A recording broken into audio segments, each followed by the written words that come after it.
Новости.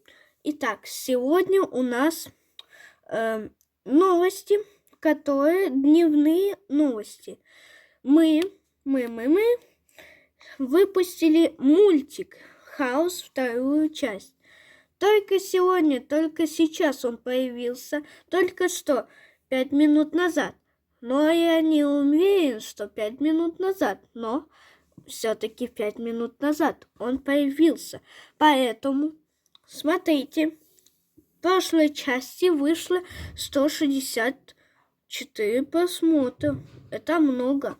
Но новости говорят, что мультик «Хаос» сначала будет машина, потом, а конец закончится решеткой.